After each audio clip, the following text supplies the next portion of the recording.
What I found is that technology accelerates human behavior rather than equalizing opportunity. I'm still unpacking where that overlaps and where that diverges. People are building things out as much as we want to believe machines are doing the work. The people centricity and people operate at an emotional plane. So how do you connect with people, build relationships remains important. What do most founders perhaps misunderstand about that life cycle, coming to terms with your own finances or even the merger and acquisition process? The venture business itself is getting more and more focused on higher concentration of capital, fewer companies making it and making it to a high degree. And that degree that needs to make venture capital worth it is becoming more and more acute. Hi, I'm Kashyap Deorah, entrepreneur, investor, philanthropist. And this is Trust Me, I Know What I'm Doing. Yeah. My name is Abhay Dandekar, and I share conversations with talented and interesting individuals linked to the global Indian and South Asian community. It's informal and informative, adding insights to our evolving cultural expressions, where each person can proudly say, "Trust me, I know what I'm doing."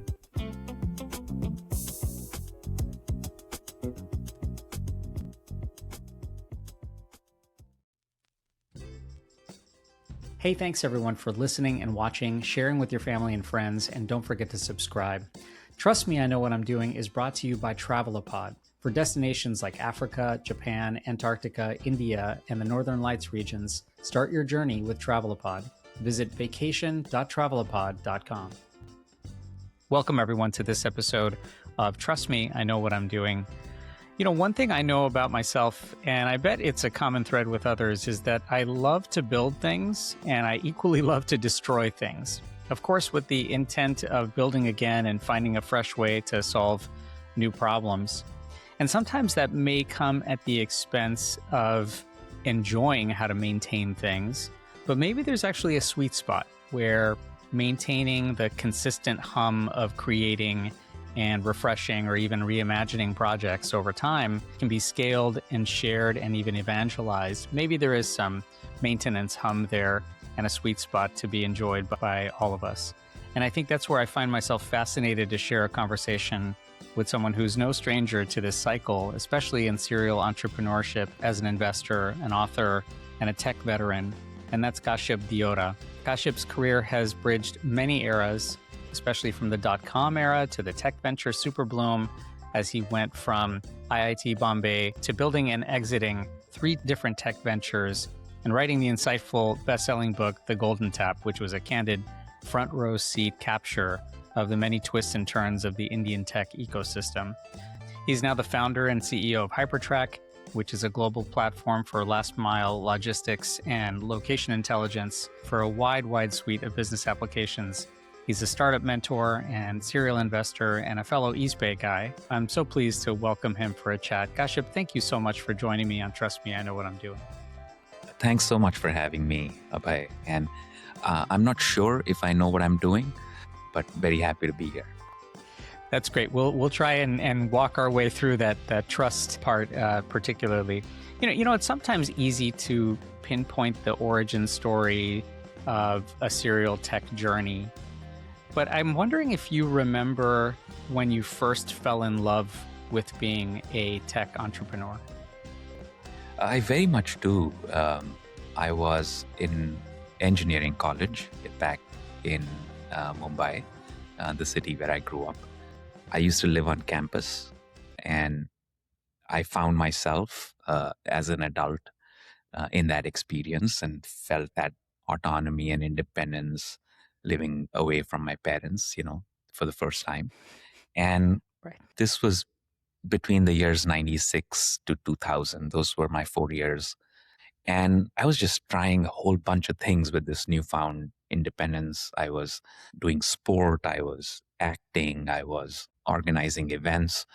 And something very era defining happened during that time, and that's the internet. I remember 98 was when I first saw the Google.com screen where I was waiting for it to load. And it was very normal at that time to wait for the internet to load. I was like, why is this page not loading? Then I realized, wait, it has loaded. It is a blank page with just one piece of text. So the internet was happening, and I was smitten by the internet. In the events that we were organizing, we had alumni visiting from Silicon Valley, talking about what's happening at Stanford, what's happening in the Silicon Valley. And I think that was the bug that bit me. So with that newfound confidence, I said, if college kids in the Silicon Valley can start companies while they're at college, why can't we? Sort of a parallel peer experience, if you will, that maybe sparked by that one word on the screen, which is just the Google page. And, when you think back to that first experience of kind of falling in love with that notion of being an entrepreneur and building something and designing something, especially from scratch, and something that clearly had a lot of ambiguity and so much unknown in those days. Now, sort of fast forward and think about all the crystallization of those concepts and those ideas that have happened since then, and even today, the parallels of so much that is ambiguous and unknown. I wonder if the pace of entrepreneurship and starting or scaling a company has changed from your eyes, or are there some common threads even from those days that still remain anchors? Is there maybe a change in the anatomy of what a founder looks like in 2026 compared to Yeah, when you were first starting your journey? very much, and I think the pace of change has increased with every cycle. And in some ways, I think it goes back to the agricultural revolution where humans first started controlling nature to their own advantage, and then the industrial revolution, and then the tech revolution. And within that, if you talk to Kanwal Rekhi and the initial Silicon Valley Indian entrepreneurs about the semiconductor industry, there was this newness to, oh, there's this new thing which has changed the world. And then the personal computer came along, the internet came along, uh, the mobile smartphone came along. Um, Yeah. and now with AI, I think the pace of change has only accelerated with every cycle, to the extent that everything I learned as an entrepreneur in my cycle is obsolete. And I need to Mm. unlearn that and reinvent myself. If I want to continue innovating, I need to sort of learn from the new cycle. And AI native is more valuable than those who are trying to pivot to AI. It's high school dropouts starting up now versus college dropouts.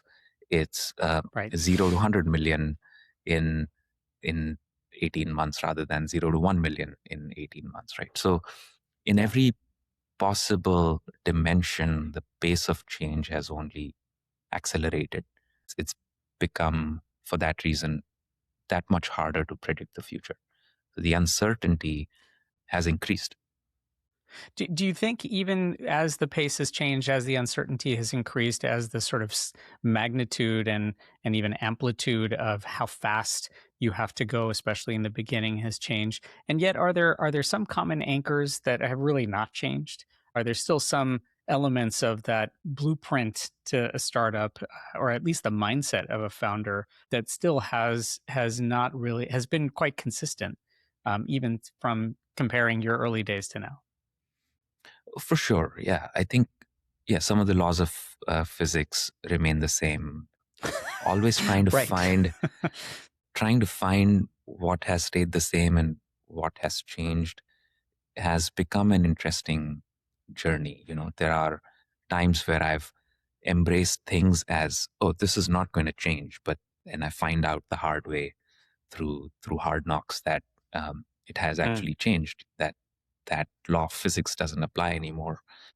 Resilience remains important. Listening to users, listening to customers, truly listening at a subconscious level, for not what they're saying, but where they're coming from.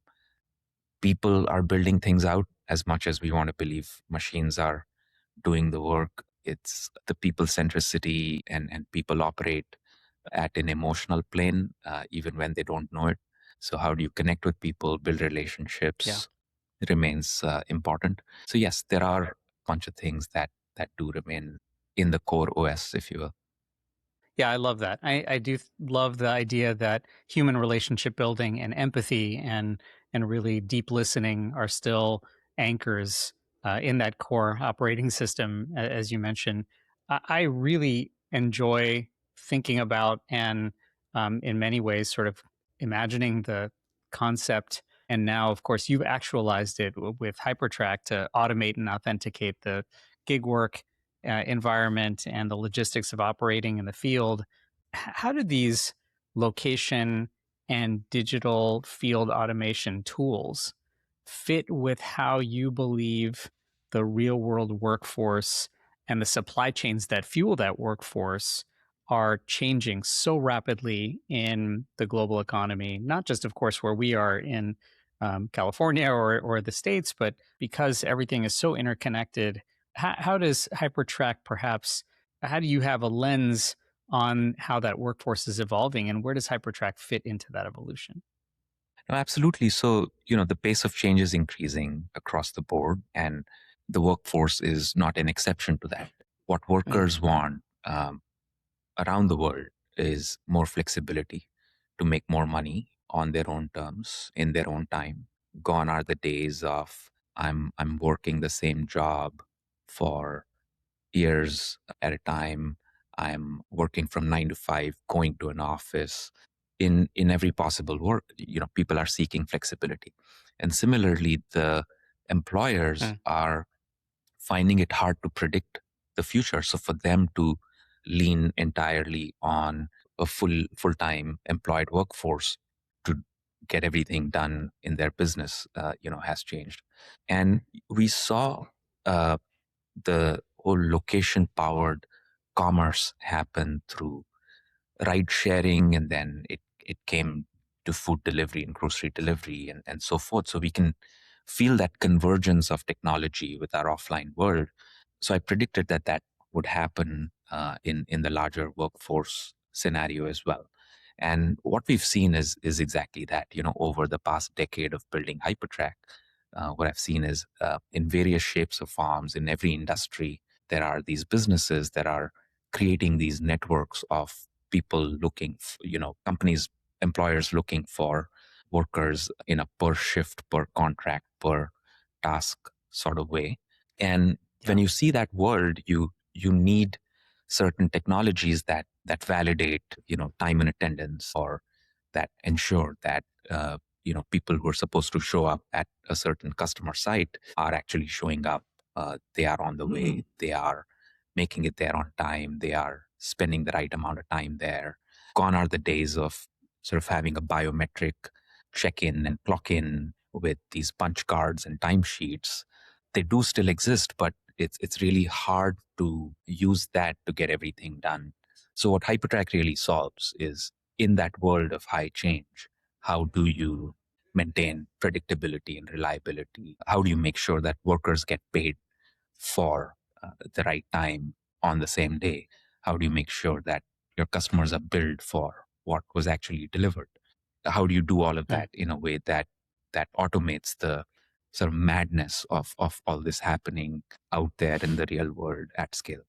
I think about that in especially the use case for home health workers.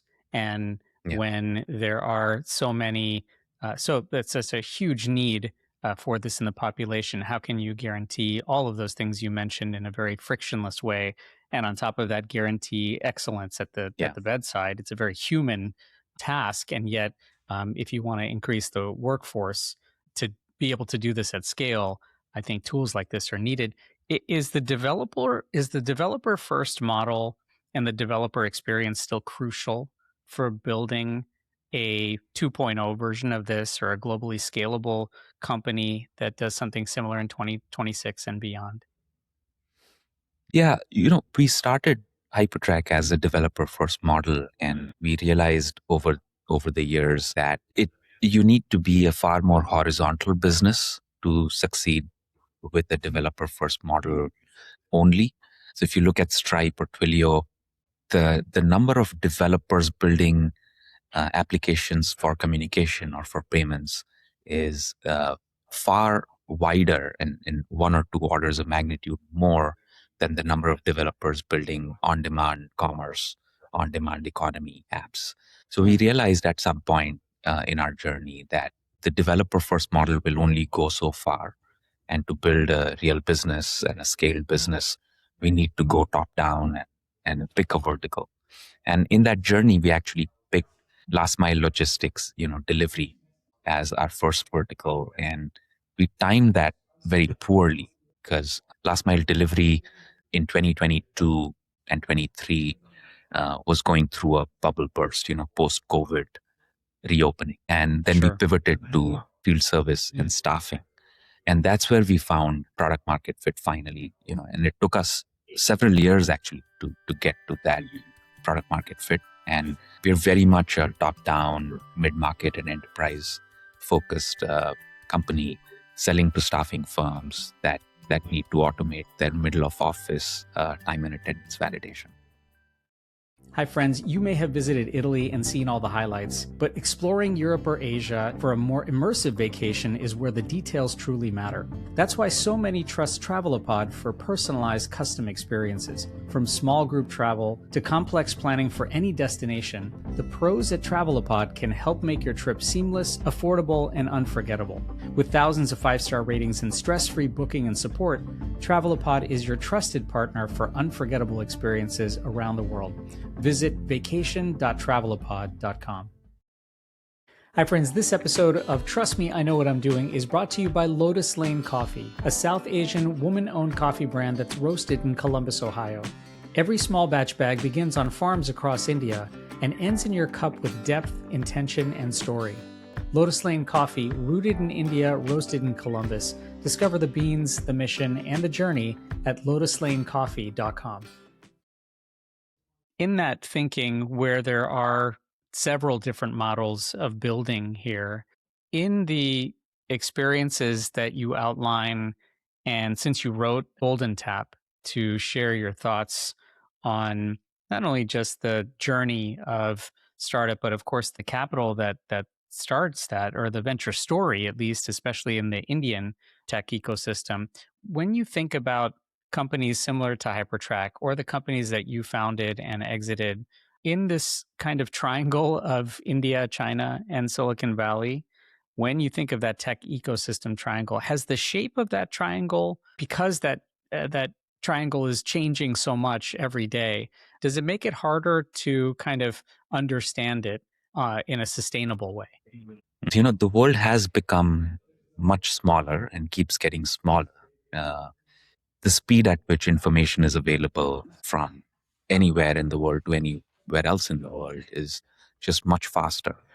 There's no lag between what happens in the valley and what happens in Bangalore, or what happens in Shanghai and what happens in Santiago in Chile. Yeah. At the same time, this has also caused, in some ways, countries becoming more closed. Nationalism is on the rise, and countries saying that, we don't want this much integration with the rest of the world. We want to sort of take care of ourselves. The pace of change is too high. And there are those factors that have come to play way more than, let's say, 25 years ago when I started my career, and it was all about globalization and the world becoming smaller and that being generally accepted as a good thing. So I would say the venture business itself is getting more and more focused on higher concentration of capital, fewer companies making it and making it to a high degree.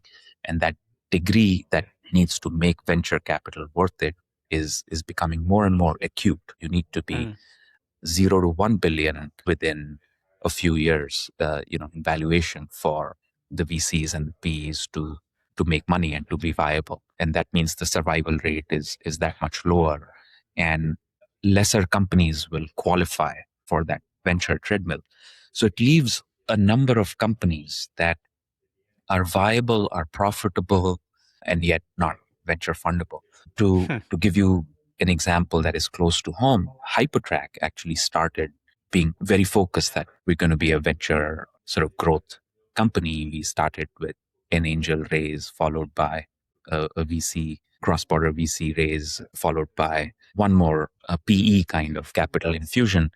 And what we recently had to do, the VC and the PE investors were actually looking for faster growth than what we were able to deliver. And we are a profitable business, growing pretty well. And we did not see the situation similarly as them. Like, we are doing our best to grow it as fast as possible, and yet it wasn't good enough for them. So our destination started getting misaligned in what they wanted the company to do and what we wanted to do. So we actually ended up sort of buying them back, parting ways, where we are now a management owned company that is primarily owned by common stockholders.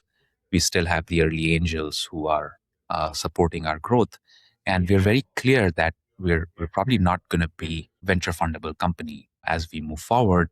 And it has them happy because they've exited and they don't have to think about us anymore. And it makes us happy that we have the optionality of continuing to build this business for a long time, or becoming part of another larger play where the upside is aligned with what we've built. Let me ask you something, because when you tell that story of sort of mutually parting ways, and it seems like an amicable breakup from the storytelling part of it, but are people caught by surprise to hear that, especially when the, I guess, layman's or the naive version of looking at this finds that not to be the norm at all in how at least the thinking of many companies in this space is geared towards? Yeah, so I think the backdrop of things are changing very fast, and what we consider a norm just keeps changing with every passing year, and now with every passing month, or every passing week, or every passing day. Because of my vantage point as an angel investor with several entrepreneurs that I work with, or I get updates from, and being on some boards, or being an advisor, I have the benefit of seeing patterns beyond just my own company. And what I found was there's a lot of capital infusion that happened in the COVID cycle, in the 2020 to 2022 time frame, at valuation multiples which were bubble like, and a bunch of changes that happened after that: the COVID reopening, the interest rate change, and then, of course, AI, the biggest, latest change in the middle of all the political uncertainty and tariffs and wars and this and that. A lot of investors found themselves, and a lot of companies found themselves, in a situation where they would not be able to live into the valuations at which they raise money. And over the last 2 years or so, that has precipitated to this situation where a lot of companies, and I would consider that a norm, find themselves at various stages, early or late, in a situation where they need to live into those valuations and they know they can't. So there's a breaking point of something's got to give, right? There are misalignments that have happened in the shareholding. In rare cases, companies have been able to change and pivot and make it to the other side in the venture fundable growth trajectory, with the revision of even faster pace than the valuations at which they raised. And that's very, very, very rare. And some entrepreneurs have been able to manage that. In a lot of cases, startups have been forced to exit, either shut down or to get acquired on the cheap, where investors get most of the money back. They still don't make their money back dollar to dollar, but any cash that the startup gets due to the sale, most of it ends up going to the investors for good reason. That's how venture is structured. And some in the middle have the opportunity to realign the company, the new reality. And again, there are various shapes and forms that can happen. But we were fortunately in that bucket where we were able to live another day and restructure the company. It sounds like there's just so much of a revolution when it comes to being in this space, and especially coming to terms with the realities of finances for any company for that matter, let alone in the startup ecosystem. But what do most founders perhaps misunderstand about that life cycle that you just described, coming to terms with your own finances or even the merger and acquisition process? And what are some of the quick hits that you help counsel founders about when it comes to navigating through those early lessons or those early processes, particularly when it comes to dealing with unexpected outcomes? Mm. It's hard. I mean, I have no single silver bullet advice here. The pace of change has increased. I'm really anchoring on that in this conversation, where it's really hard for us to predict the future. So we have to learn to forgive ourselves and be more resilient in that, right? Of course, you have to hold yourself accountable to promises you've made in the past, and also understand that there's substantial externalities that you could not have seen coming. Right? If anyone says they could have predicted a global virus that has us sheltered in place, it's somewhat idiotic to say that that could have been foreseen, or that after decades of the zero interest paradigm, things would change, or that countries would go to war, like in a physical war sort of way, and there is a risk of World War III and nuclear holocaust, and or generative AI will happen and replace knowledge work at the pace at which it's doing. So I think it's look, the one thing that has stood the test of time is not every business is venture fundable, and the bar for that has gone up further and further. So be very intentional. It's not a default thing that if you have a startup, then thou shalt raise venture money. Understand that venture and private equity is also a business, and they need to do things to stay viable, and choose when you bootstrap, choose when you raise money from family offices or private equity or angels, versus when you raise from VC and PE institutions, and scrub that against what the latest benchmarks are. So just be intentional with how you're constructing your shareholding, and that's something that my mentors told me 25 years ago, and then 15 years ago, and 5 years ago, and I'm passing that along.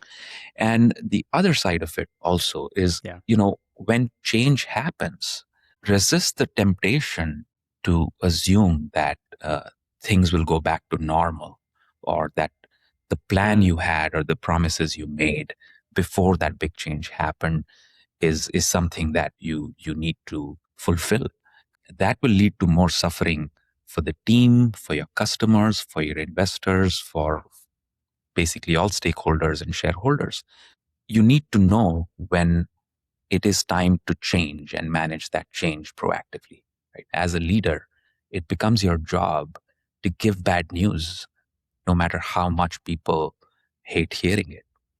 Telling your executive hire that, listen, times have changed, and I don't know if I can be the company that you joined, or this is no longer the company that you invested in, and this is why, and this is how, and this is my plan, and let's figure out what we can do. It's just, but things have changed. I didn't mean for this to happen. Things have changed. Yeah, it sounds like you've had to have some of those conversations before, and they're never easy. And it's never easy, and yet I want to give people hope that it leads to relief. Bad news is something that is never easy to break, but truth is also something that you can't unsee once you've seen it. Yeah, great point.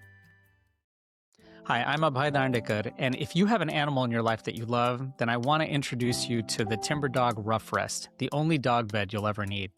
The patented Ruffrest is compact and light with over 14 travel features, comes in 3 sizes, and has everything from storage for essentials to a built-in sleeping bag. The New York Times Wirecutter calls it a versatile, portable dog bed with lots of extras for traveling or camping. Go to Timberdog.com to explore Ruffrest, the only dog bed you'll ever need. Tech seems to democratize and unify us all and have a very agnostic lens when it comes to producers and consumers, and mostly about who we are. And yet, what are some of those specific anchors for you that, as an Indian American investor and founder and CEO, tend to energize you and not only be a part of your identity, but shape your outlook in these roles? Yeah, Abhay, I would say that my belief around this has changed from the time I started as an entrepreneur to Mm. where I am now. You know, I was one of the techno optimists who used to believe that technology can be an equalizer. It can in many situations, right? The internet, the mobile phone, it has brought market access. It's brought in, it's taken away information asymmetry in ways that we all enjoy. And yet, what I now believe is that technology accelerates human behavior. Let me give you an example of social networks. Social networks were meant to bring people together, and social networks, arguably have separated us, isolated us, made us more lonely, Correct. more than ever, Yes. right? Accelerated that. More information, easily accessible, was meant to reduce conflicts, right? Because if you think like an engineer, all conflicts are because of missing information. But turns out we are now in an information cloud. Everyone has access, most of the planet has access to most of the information at their fingertips. And yet we are in a world where polarization has increased. Anything that you believe, you will find infinite information to convince yourself that that is true, and find justification for that. And someone who believes the opposite will find the same. So what I found is that technology accelerates human behavior rather than equalizing opportunity. I'm still unpacking where that overlaps and where that diverges. And in that journey, I've also found how a lot of human impact can happen in ways that are not through technology as we know it and not through capitalistic systems as we know it. I still remain an entrepreneur and an investor, so I'm very much a capitalist, but that's not the only system that I believe works. And I used to believe that before. And one example I can give there is I'm a Vipassana meditator, and the entire global community of Vipassana runs on voluntary time, voluntary space, voluntary food. Everything is voluntary. There is no money that's required to be paid. It's something that's very personal. You can make a community out of it, but the impact is unbelievable. Any part of the world, civilized world that you go to, you will find meditation centers where people are reconnecting with their consciousness and helping others do that in a system that is free of technology. You have to leave your phone behind for 10 days, right? And after 10 days, you sort of don't want to look at your phone really, because it tells you what sensations it's causing in your body. When I did my Vipassana in 2018, after that, I turned off notifications for the rest of my life and I've not gone back. No one can control my consciousness to the degree I was allowing them to because of technology. Did your Indian American background, your Indian background, your Mumbai upbringing, has that contributed to at least being able to come to that realization that it is part of your identity, and that, embracing this aspect of whether it's meditation or Vipassana or anything else? I mean, are those cultural anchors important to you as a capitalist, as an investor, as a leader in this space? Very much.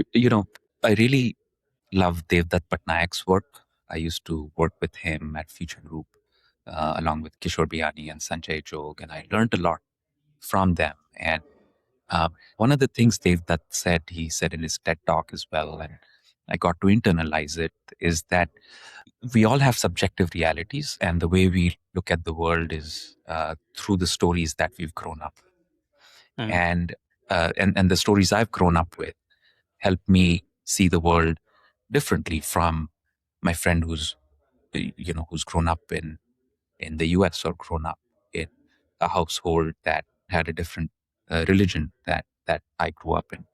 And I think the diversity of those inner worlds and those subjective realities is what makes the world beautiful and something to learn from. I definitely bring the Indianness to wherever I go, because it's just part of me. That's how I see the world with my meditations. I do connect more and more with not just the Indian culture and the Hindu culture that I grew up in, but I also see more of the same in all different cultures and ethnicities and religions and so forth. So I'm more interested in integration than differentiation. I'm more interested in how everything is one rather than how everything is separate. And I've found a lot of insight and meaning in that integration. And for that, I'm thankful to Berkeley as well, right? I mean, both of us live in this area where you're surrounded with open-minded people who are constantly integrating and not differentiating. That building those connections and consistently integrating and finding ways for us to find those commonalities.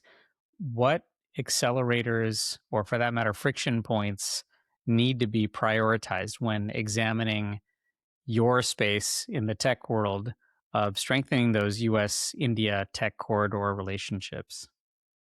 I would say in the tech world, most of us by default are in our thoughts, in our thinking. When we relate to AI as well, we are very close to replicating human level thinking. And what we often forget is the evolutionary basis of our nervous system and our being, where thinking actually evolved out of feeling. There's a body of work that from neuroscientists and consciousness philosophers, and that integrates very well with the spiritual leaders who found this nature of reality. Is thinking evolved out of feeling. It's just a blown up way to experience what you're feeling. So the the humans in tech need to reconnect with their feeling selves, with their emotional selves, and relate to each other better, because connection sits in the feeling layer and not in thinking.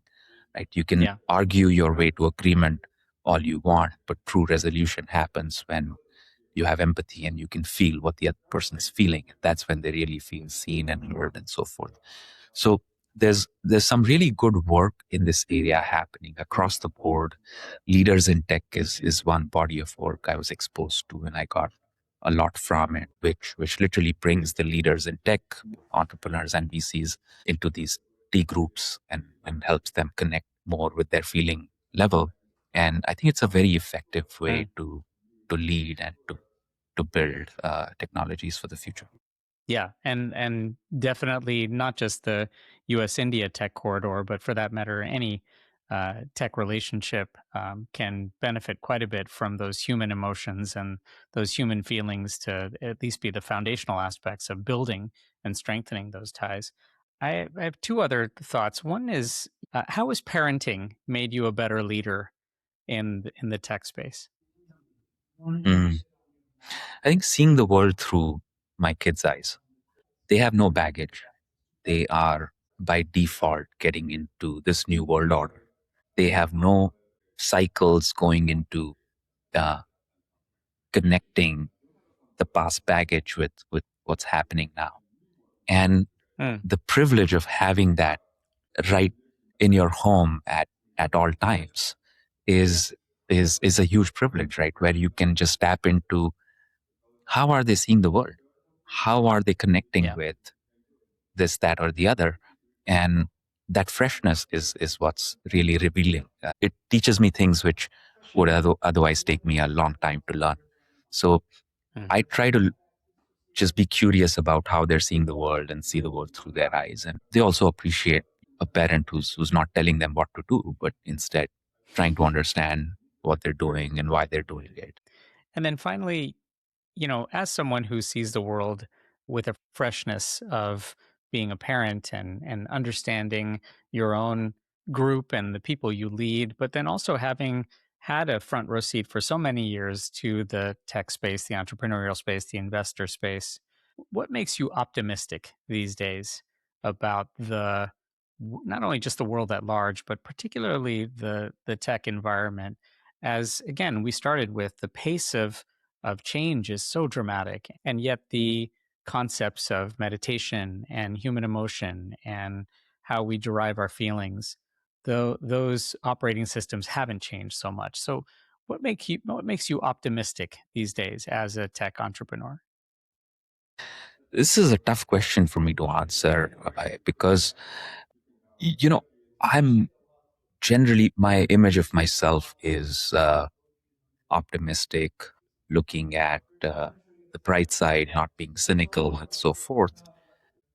My recent last few years, I've gone really deep into neuroscience, consciousness. I'm involved with the uh, Berkeley Center for Science for Psychedelics, as an advisor, quite deep in that science and that area as well.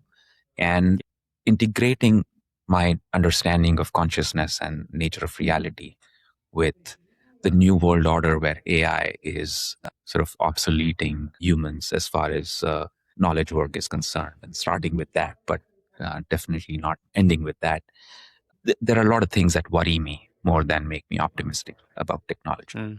I think techno optimism is something that really needs to be looked hard at, right? That default techno optimism can lead to some really detrimental things to our species, and to, we've already caused enough damage to all living beings on the planet who existed before us. And now we are programmatically making that happen with all human intelligence available through all silicon and all energy out there, and throwing more fuel, giving more food to that genie that's out of the bottle. So no, I'm worried. I'm very worried about the feelingless way that thinking is expanding and replicating our species. And there's a lot more to say about it, but I think there's a lot of caution than optimism for me right now. Do you think that there are elements of bending that curve, recentering the focus, finding ways to be thoughtful about how we build, and are those efforts being prioritized? And if they're, whether they're prioritized or not, perhaps is not the question, but do you feel that those efforts are worthy enough to deliver as much energy to those efforts as we can? Definitely worthy, but far from sufficient. I think the pace of progress and the way our species is now organized, where there's high concentration of capital with a few people who are living their subjective realities and mythologies in a way that everyone else just has to sort of play along. There's no option to not. I don't know what effort would be worthy enough to balance that out, or to hold that to account, or keep that in check. So yes, worthy, absolutely. Enough, oh, not at all. Just it's that's the scary part. Well, it reminds us of so much that is going on, so much that's needed to be done, but also so much to think about and hopefully strive for and remain aspirational about. Kashyap, thank you so much for such a thoughtful conversation. Really just such a treat to chat with you, and I hope we can chat with you again down the road. Thanks, Abhay. Thanks for having me. It was a lot of fun. Hey, thanks so much, Kashyap. And thank you all for hitting that subscribe button, and for listening and watching and rating and reviewing and sharing this with your family and friends. Shout out now to previous guest Abhay Dandekar for winning her Democratic primary in Florida, to California State Assembly members Darshana Patel and previous guest Ash Kalra for helping California pass its Diwali resolution, and to the Maharashtra FDA for banning high-fat, salt, and sugar foods from in and around schools. Remember that conversation is truly the antidote for apathy. Till next time, I'm Abhay Dandekar.